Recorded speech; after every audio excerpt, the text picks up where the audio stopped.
As leis de Deus perpetram-se constantemente. Logo, tudo que está em desarmonia desaparecerá. Como pode haver alguém que duvide que Deus prevalecerá sempre? A rapidez com que isto se suceda depende apenas de nós. Está também em nossas mãos com quanta violência o mal desaparecerá.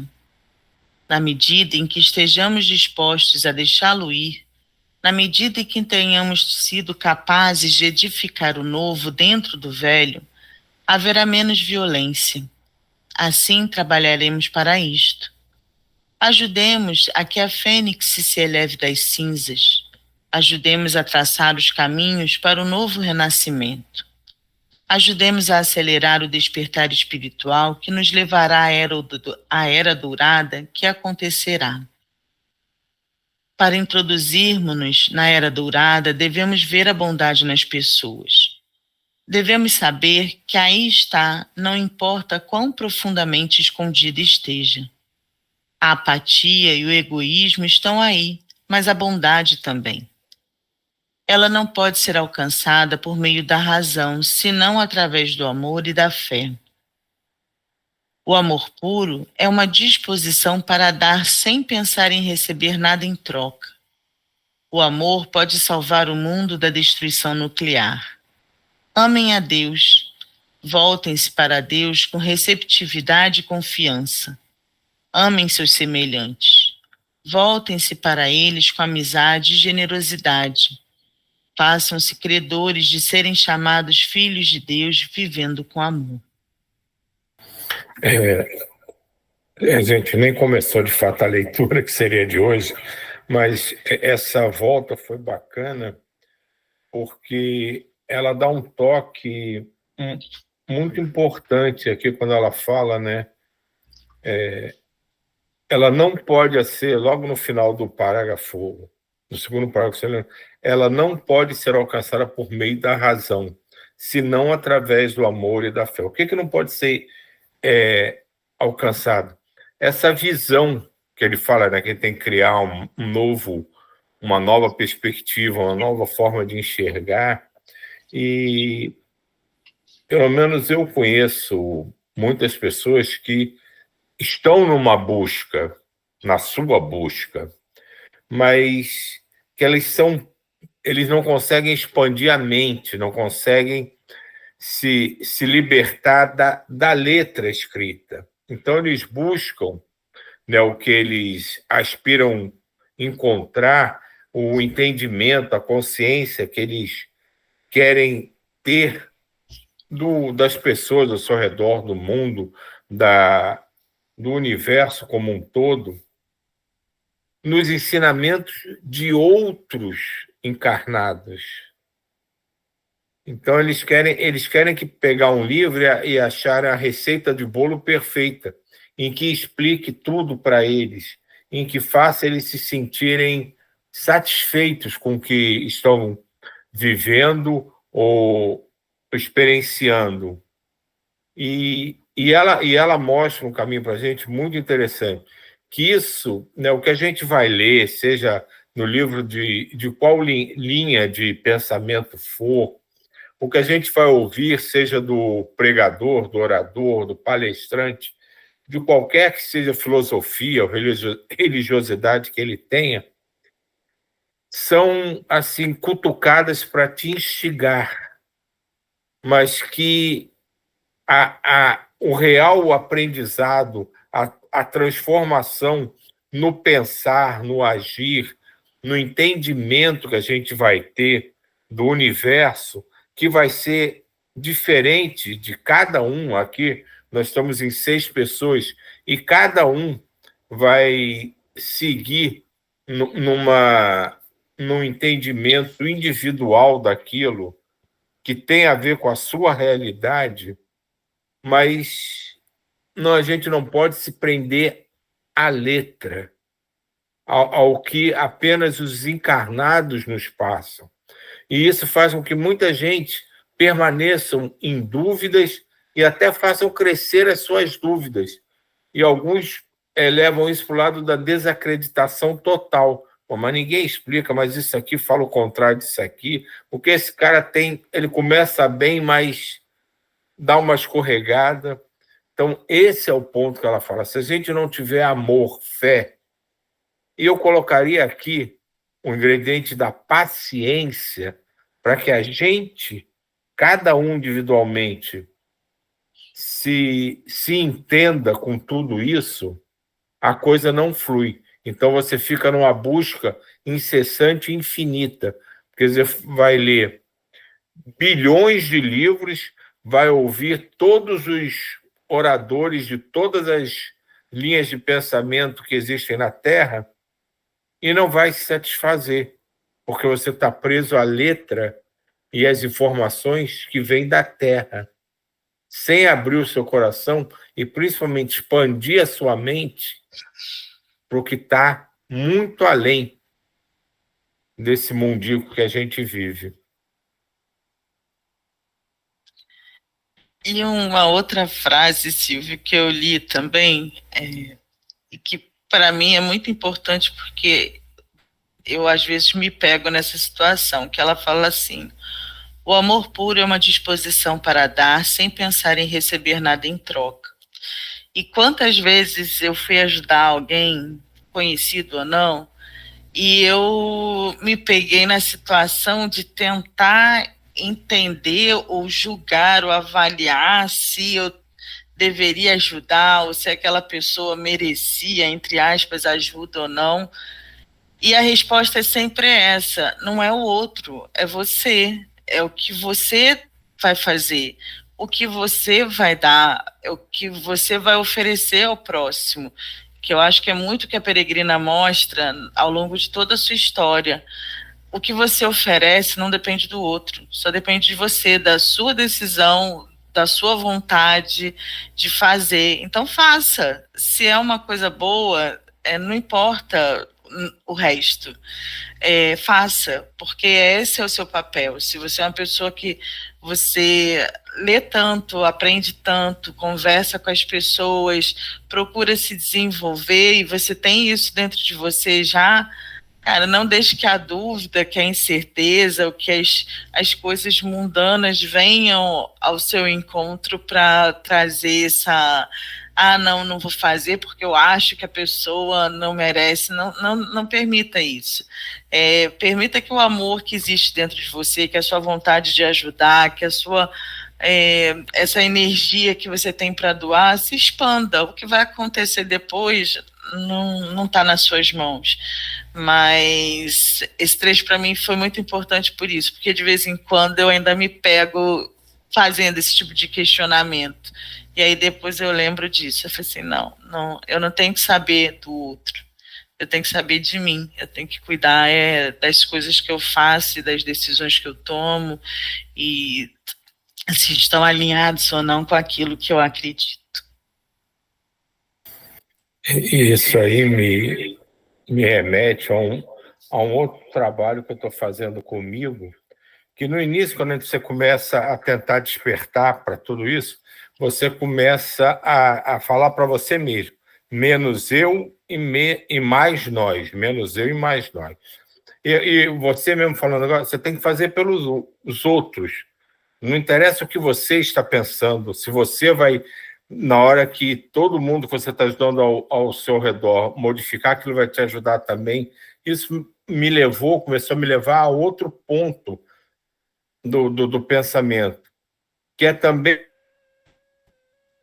voz, porque a gente começa achando que não é para fazer para você, tem que fazer para todo mundo. Só que você começa fazendo isso, querendo se incluir. Não sou eu, é nós. Só que o nós, você bota nós porque você quer ir junto, porque você quer aproveitar daquilo junto. Então você deixa de fazer sem nenhuma troca. Porque na hora que você coloca nós, você está colocando a sua troca ali. Vou ajudar, vou fazer isso, vou fazer esse trabalho, mas para eu ser beneficiado também. Então, nós seremos beneficiados. Só que a ideia não é o nós vai dar vazão, né? Vai dar lugar ao vós, porque você vai fazer para os outros esperando que todo mundo melhore. E os outros vão fazer por você. e aí todo mundo vai junto. Aí vira um nós diferente, não o nós que a gente imagina. A gente ali no meio sendo beneficiado pelo que a gente faz também. A gente vai só fazer para os outros. E os outros, em algum momento, vão entender que tem que fazer só para fazer por nós. E essa reciprocidade é que cria um entendimento de nós muito transcendente ao que a gente considera nós ainda na atualidade. Muito bom. Então, lógico, agora começar aqui, continuar com a parte em que ainda não lemos. Conhecem Deus? Sabem que há um poder maior que se manifesta dentro de nós e em todo lugar no universo? A isto chamo Deus. Sabem o que é conhecer Deus, ter ajuda constante de Deus, uma consciência constante da presença de Deus? Conhecer Deus é refletir amor para toda a gente e toda a criação. Conhecer Deus é sentir paz interior, uma calma, uma serenidade, uma imutabilidade que nos permite enfrentar qualquer situação. Conhecer Deus é estar tão pleno de alegria que transborde e transmita abençoando o mundo. Neste momento, tenho somente um desejo: fazer a vontade de Deus para mim. Não há conflito. Quando Deus me guia a fazer uma peregrinação, faço-a com muito gosto. Quando Deus me guia a fazer outras coisas, faço-as com o mesmo gosto. Se sou criticada pelo que faço, recebo de cabeça erguida. Se o que faço me traz um elogio, transmito imediatamente a Deus. Porque sou apenas um instrumento através do qual Deus faz o trabalho. Quando Deus me guia a fazer algo, Ele me dá a força, Ele me dá as provisões e me mostra o caminho. Ele me dá as palavras para falar. Seja a senda fácil ou difícil, caminho à luz do amor de Deus, da paz e do gozo, e me volto para Deus com salmos de agradecimento e louvor. Isto é conhecer Deus. E conhecer Deus não está reservado aos grandes. É para a gente pequena, como você e eu. Deus está sempre buscando-nos a cada um de nós. Se seu desejo é encontrar Deus, pode encontrá-lo obedecendo às leis divinas, amando as pessoas, renunciando à vontade pessoal, aos apegos, aos pensamentos e sentimentos negativos. Encontrará Deus no silêncio, encontrará Deus dentro de si mesmo.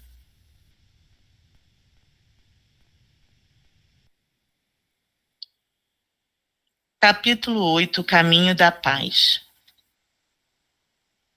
Este é o caminho da paz. Vence o mal com o bem, a falsidade com a verdade e o ódio com o amor.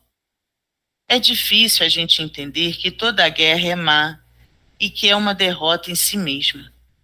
A gente, em sua imaturidade, tende a vencer o mal com mais mal, e isso multiplica o mal. Só o bem pode vencer o mal. Minha simples mensagem de paz é suficiente. Na realidade, é unicamente a mensagem de que o caminho da paz é o caminho do amor. O amor é a força maior da Terra. Conquista todas as coisas. Uma pessoa em harmonia com a lei divina do amor tem mais fortaleza que um exército. Para ela, não há necessidade de subjugar um adversário, o qual sabe que pode ser transformado. Um dia, enquanto ia caminhando pela estrada, comecei a cantar umas palavras de paz com uma melodia familiar. Estas poucas palavras creio que resumem a situação atual do mundo.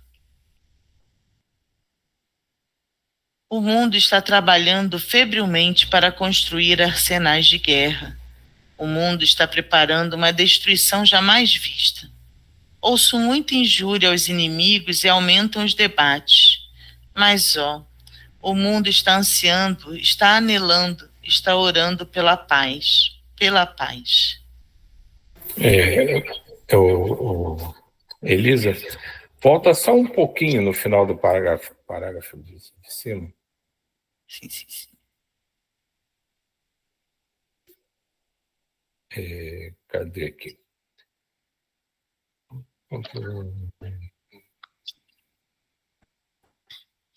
Será que é no outro? Silvio? Aqui, não, é nesse aqui mesmo.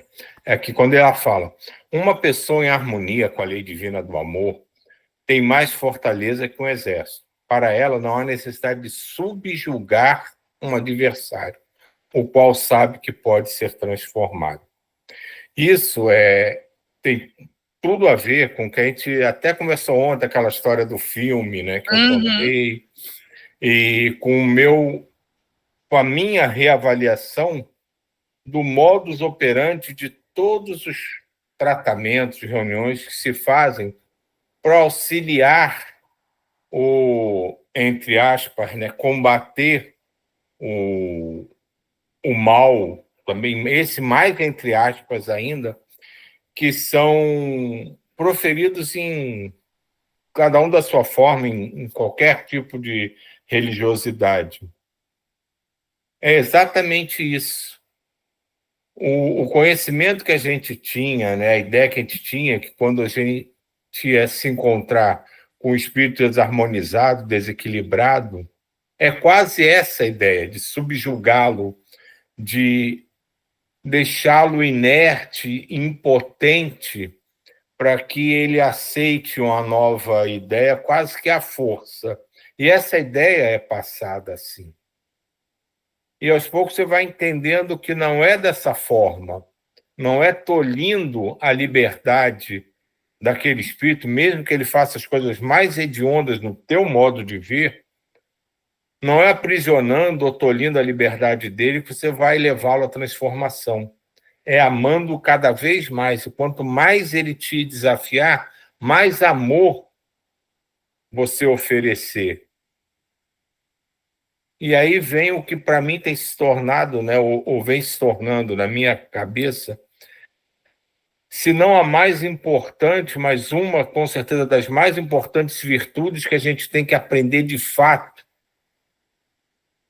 a entender e desenvolver, que é a paciência. Primeiro com nós mesmos, para que a gente possa entender verdadeiramente ou cada vez melhor o processo. E depois com que aqueles com os quais a gente está lidando. Porque a gente não vai ajudá-lo tentando impor o que a gente acha que é o certo. A gente vai ajudá-lo dando apoio, cercando-o de amor, dando sustentação para que ele comece a ver o que ele está fazendo não vai gerar alegria para ele, não vai gerar felicidade, não vai fazer com que ele tenha, aí eu vou botar entre aspas de novo, uma vida melhor. E é esse, para mim, o caminho que tem se aberto e que eu acho que é a nova ideia que vai sendo colocada aos poucos.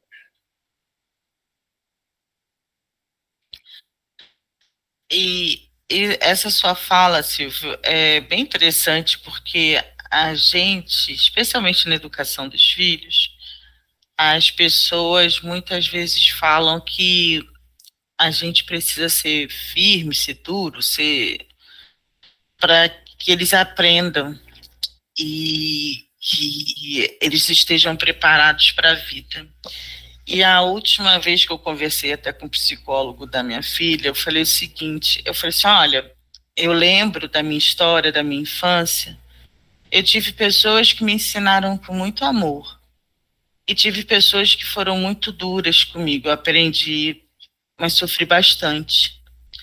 E olhando para trás, as lições que ficaram mais fortes, que me levaram a crescer mais como pessoa, como ser humano, foram aquelas que me foram ensinadas com amor. Não foram aquelas que me fizeram sofrer. Então eu olho para isso A sociedade cobra um pouco algumas posições, mas eu concordo, eu acho que o amor é o que faz o despertar da pessoa, é o que faz ela refletir. E tem uma história que eu já contei aqui no grupo uma outra vez, de um rapaz, né, que ele foi diversas vezes levado lá para a FEBEM porque cometia delitos e tal, e até que um dia a mãe dele própria, né, entregou ele para lá porque ela não conseguia lidar com ele. E um dia ele foi adotado por uma estrangeira até, que levou ele para casa dela.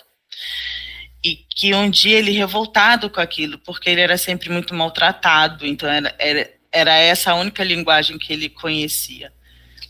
E ele chegando, o dia que ela saiu de casa, ele foi tomar um banho, ele encheu a banheira da casa dela e deixou transbordando. E ela chegou em casa, a casa estava inundada.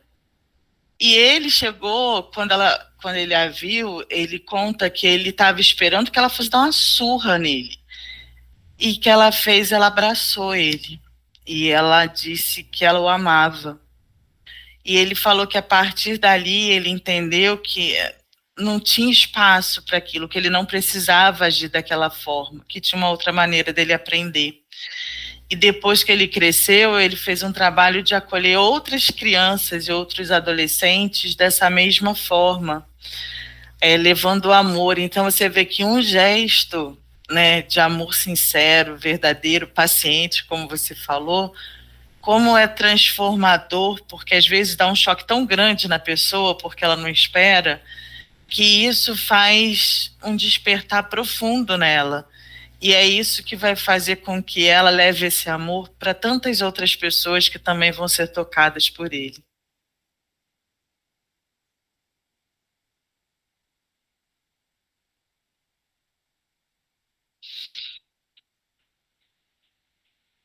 Continuando. A bomba nuclear está nos dizendo: façam a paz ou perecerão. Damos-nos conta de que não podemos mais pensar em termos de vitória militar, que uma guerra nuclear poderia significar a destruição mútua. Muitos enfrentam esta crítica situação com apatia, alguns com frustração, e só poucos a enfrentam construtivamente. Há uma grande necessidade de ação construtiva pela paz. Vivemos numa época de crise nos acontecimentos humanos, e nós, hoje em dia, enfrentamos uma decisão muito transcendente: a escolha entre uma guerra nuclear de aniquilação ou uma era dourada de paz. Todos que vivem hoje ajudarão a tomar esta decisão para mudar o curso dos acontecimentos do mundo, agora inclinado na direção da guerra e da destruição. Assim, aqueles que nada fazem nesta situação de crise estão escolhendo deixá-lo inclinado. Os que desejam eleger a paz devem atuar significativamente em prol da paz e tornar-se parte do movimento de despertar que começou e está acelerando e ajudar a ativá-lo o suficiente para que mude o rumo. Nesta situação de crise, a paz é certamente algo que nos concerne a todos. O tempo de trabalhar pela paz é agora. A paz fundamental começa dentro. Quando encontrarmos a paz interior, não haverá mais conflitos nem ocasião para a guerra. Se é esta paz que buscam, purifiquem seus corpos com hábitos simples de vida. Purifiquem suas mentes, expulsando todos os pensamentos negativos. Purifiquem suas motivações, descartando todas as ideias de cobiça ou autossuficiência, buscando servir seus semelhantes. Purifiquem seus desejos, eliminando todos os anseios de posses materiais ou de glória pessoal, desejando saber e fazer a vontade de Deus. Inspirem os outros a fazer o mesmo. Alguns preferirão trabalhar por uma paz preventiva, o estabelecimento de mecanismos para resolver conflitos no mundo onde os conflitos ainda existem, de modo que, mesmo havendo violência psicológica, não haja mais violência física. Se é esta a paz que buscam, trabalha em escala mundial pelo desarmamento do mundo e pela reconstrução por um governo mundial que incluirá a todos, por um pensamento mundial, antepondo o bem-estar da família humana ao bem-estar de qualquer nação. Trabalha em escala nacional para mudar de destruição para construção a função do assim chamado Departamento de Defesa. É necessário muito trabalho construtivo entre a gente menos afortunada deste mundo e pelo ajuste de nossa economia a uma situação de tempo de paz. Há muitos problemas para resolver aqui. Consigo a adesão de outros neste trabalho. Podemos trabalhar pela paz interior e pela paz mundial ao mesmo tempo. Por um lado, as pessoas têm que encontrar a paz interior, entregando-se a uma causa maior, como a causa da paz do mundo, já que buscar a paz interior significa sair de uma vida centrada em nós mesmos para uma vida centrada no bem-estar da totalidade. Por outro lado, uma das formas de trabalhar em prol da paz mundial é trabalhando para alcançar mais paz interior, porque a paz mundial não será estável a menos que suficientes de nós encontremos a paz interior. Minha paz interior permanece apesar de qualquer situação exterior. Somente ao manter-me... Oi. Oi. Como isso é interessante, né? Trabalhe você, mais uma vez aqui ele fala, né, para fazer pelos outros, e o que eu achei mais importante é que ela falou um pouco acima, o tempo é agora. Por que o tempo é agora? Existe uma noção, né, eu falo isso repetidamente, né, sendo até diz que eu sou chato com isso, né, que a gente não pode usar certas premissas como uma desculpa para não aceitar que a gente tem que modificar algo. Que é, mas o mundo ainda está muito conturbado, as pessoas ainda não entendem, isso aí eu não posso fazer. Ela vai colocando aqui níveis de trabalho, desde o maior, né, que é a nível de mundo, da sua nação, do seu estado, até chegar na individualidade de cada um, né? Como é que a gente vai mudar isso? Não é a gente ser um instrumento da mudança do mundo, a gente vai ser instrumento da nossa mudança individual. Com a mudança individual, estimulando e incentivando o nosso redor, né, o vós, a se repensarem, se reinventarem, a gente pode dizer assim, isso vai se somando e vai num crescente. E é assim que a gente faz, individualmente, cada um. E no final ela até termina essa parte dizendo que a paz mundial é o nosso objetivo, mas não é o nosso foco. O nosso foco é cada um se modificar. E a soma do cada um vai fazer essa mudança. Mas isso tem que ser feito agora. E é uma coisa que a gente tem que estar atento, porque se fala muito do tempo de cada um. Mas só que a programação, um nível muito acima do que a gente compreende, ela tem prazos. Ela a espiritualidade superior, se a gente colocar Jesus como governador da Terra, quando ele sentou lá na mesa em que eles discutiram esse processo que conhecido de vários nomes, mas o mais conhecido entre nós é essa transição planetária, isso tem um prazo. Não é quando toda a Terra resolver se modificar, ela vai mudar, não. Para eles, isso tem um prazo. Teve uma época para começar e vai ter uma época para estar encerrada. Então, todas as oportunidades que vierem na nossa cabeça, que a gente sentiu no coração, que é para realizar algum tipo de trabalho, de deixar de fazer, de repetir hábitos que a gente está acostumado, de modificar esses hábitos, de agir, de pensar, de falar de forma diferente, a gente tem que se apegar e trabalhar isso. Porque cada um de nós pode escolher se vai pegar o ônibus para essa viagem agora daqui a 1 ano, daqui a 1 milhão de anos, ou se não vai pegar, porque acha que ainda não tem capacidade disso. Mas o cenário que a gente vai enfrentar vai ser de acordo com essa escolha, porque todo o processo em que o orbe vai ser envolvido e vai vivenciar, ele tem um prazo. E o agente se adapta, entre aspas, a esse prazo e vai junto, ou a gente escolhe não achar que tem capacidade para isso, que ainda não é o momento da gente se mudar de casa e fica aqui. Não, aliás, nem vai ficar aqui, né? Vai ser mudado para um local bem semelhante a isso aqui que a gente já tem. Então, isso as pessoas têm que repensar.